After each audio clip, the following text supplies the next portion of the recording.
તમારી વાઈફ ના કોલ આવે છે કે આજે જમવાનું શું બનાવવું એમ? રોજ આવે. દરરોજ પૂછે.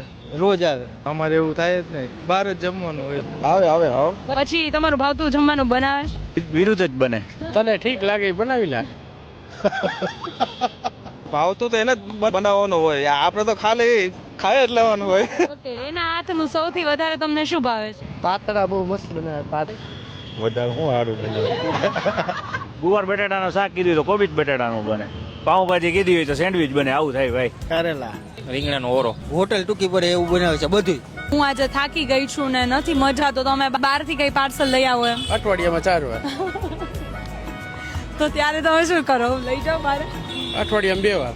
એક એવું નિક નેમ કે જે નામથી તમે એને બોલાવતા હોય. મેરેજ થયા નહીં પેલા બોયકટ જ વાર રાખતી એટલે ટકી કઈને બોલાવતા. બોબડું. Doctor madam. પારુ. મિરલ. ઈ તો એનું નામ છે. નામ તો મહેશ્વરી. ઓકે. તો મિરલ ગર્લફ્રેન્ડ નથી ને મિરલ? ઈ ક્યાં તમે પ્રશ્ન પૂછો? આઈ લવ યુ સિવાયના 3 મેજિકલ વર્ડ્સ કે જે તમે એને કહેતા હોય. ના એ હું કઈ કહું જ નહીં. કાઈક તો કહેતા હોય. ના રે ધોકો ઉપાડીએ તો ખર્ચો લિમિટમાં કરવો હોય. मैं तेरा खून पी जाऊंगा. શું પત્તર ઠોકે છે પણ તું એમ હંમેશા સાથે રહો. મગજ શાંત રાખો.